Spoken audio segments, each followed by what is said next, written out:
Brandon Taylor for Information Week. I'd like to welcome you all to our Speaker Spotlight conversation today, where I will be connecting with a very special guest, Dr. Pape Cisse, who is the former CIO of AmeriCorps and the current Executive Director of Digital Sources, LLC. As AmeriCorps' CIO, he led the agency in the formulation and administration of policy and operational activities that promote the effective and efficient utilization of computer technology systems, networks, and equipment. He is also the founder and principal at Digital Sources, LLC. He has spent the last 20 years as a renowned faculty practitioner by serving as an adjunct faculty at George Washington University. And so the Spotlight is a space where I like to allow our featured keynote speakers to introduce themselves and then give us a small preview of what we can expect from their presentations with us. So welcome, Pape. Thank you for joining me today. Will you just walk us through your career and explain how you broke into the tech industry? Thank you, Brandon. Thank you for that very generous introduction. And how I broke into, it's always difficult to talk about oneself, but how I broke into the tech industry, I would say, like, I've always been interested in technology and playing around, thinking around with, IT.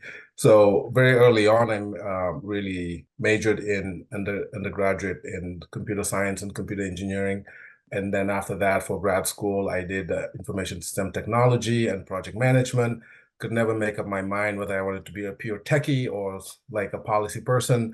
So I kind of did both. But for my doctoral, I did cybersecurity implementation in the federal space, specifically looking at, FISMA rules and, a managerial approach, how do we do those things? And those were fairly new back then in the federal space. And that's how I broke in. But all along the way, I've always stayed as an adjunct faculty. So always what we call an academic practitioner. Right. So I was always working in either the federal space or the private space, but always also as an adjunct faculty, staying abreast of the technology, what's happening, what folks are doing, and learning. And I would say, as a teacher and adjunct professor at GW, you learn as much as you teach, because for every semester, every course is different. And as you engage with the students, helps you stay sharp, know the fads and the theories and what's going on. And then you go to work on a daily basis, implementing those very same things that you teach. So it's been great. You get a lot of skills along the way. You learn a lot, you network a lot, you know what's holding water and what's not, what's a fad, what's gonna go away. What are the fundamentals? What are the serious, solid frameworks that things are going to be built on? And it's really been tremendous, a wonderful run, and I've enjoyed every step of it. That's great. Thank you. And it's also great that you're helping cultivate the next generation of IT and tech professionals as a professor as well. So, there are nuances to governance and compliance that make them different, even though the terms are often confused with one another. So will you break down some of those differences between the two? Absolutely, and very good question, because the nuances are huge, and usually those two terms are used interchangeably. But in terms of governance, I will define it as, the overall framework for making decisions, right? Right. Making an organizational data. How do we manage it, right? It sets the standards, the policies, the controls, for data security, for privacy, for risk management, right? Think of it as like the big picture strategy. That's your governance. Like, what are the governance that we're going to put around, access control? How do you access data? Who has the right to access it, and what have you? Those are the setting the rules and the policies, the big strategy. Now, compliance is a little bit more narrow, right? Compliance is activities adhere to the regulations, right? The regulations from your industry, the standards that are established for that industry. So this involves like really implementing and maintaining procedures, right? And more specific legal requirements, like what are you legally required to do? And what are the things that you cannot do because the compliance rules say that you cannot do that? And such as things we can have like, GDRP or HIPAA when you're in the health industry. So these are the two major differences. There's still a little bit like key differences that I would like to really pull out here, 3 different ones. In terms of scope, in terms of focus, and in terms of responsibility. What are the key differences in terms of scope? So governance is broader, right? It encompasses the entire organizational data practices, while compliance is very narrow. It focuses on the specific legal and regulatory requirements. So in terms of scope, you see there's also a difference between the two terms. in terms of focus, right, governance really emphasizes the control and accountability, while compliance prioritizes the adherence to the external rules and regulation.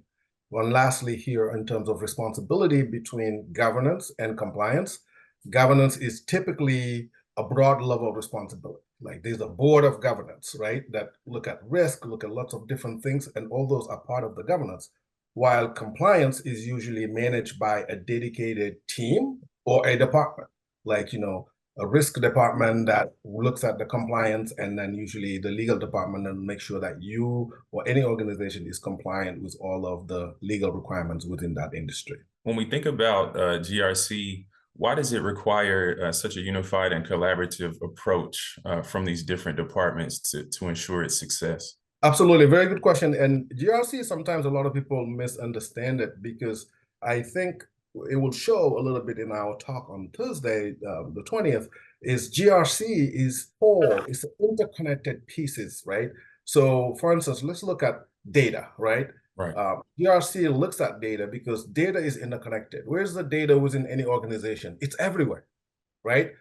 There's data that's traveling through the systems, through the computers. There's data traveling through the mobile systems. There's data that's traveling through mobile applications, all integrated, right?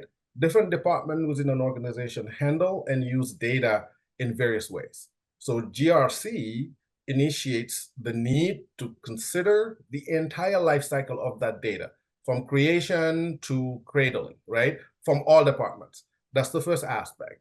The second aspect is like GRC is also a shared responsibility, right? Each department, has a role to play to ensuring that security of data and compliance. So collaboration ensures like a holistic view approach, preventing silos within the organization. So everybody knows that we have a responsibility. We are custodians of the data at some stage, and we got to make sure it gets to the next stage safely and responsibly.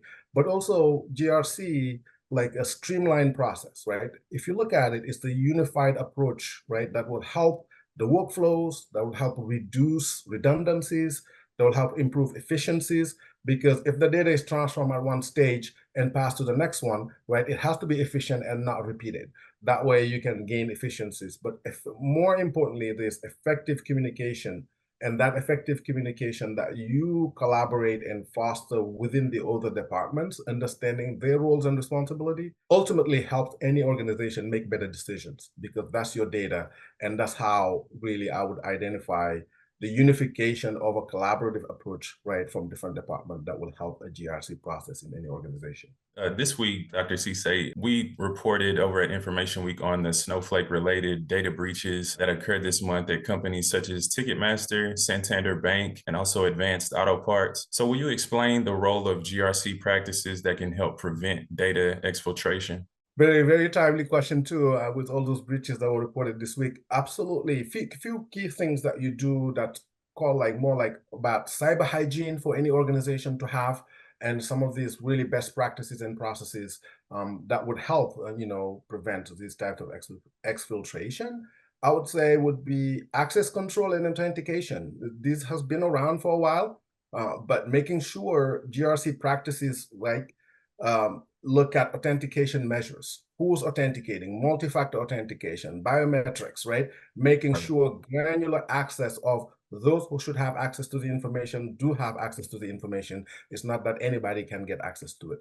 The other tool I would say to use is data encryption, right? Making sure you implement data encryption at rest, encryption on transit, right? And then having the right mechanisms to decrypt from the right people who should view the data when it is encrypted.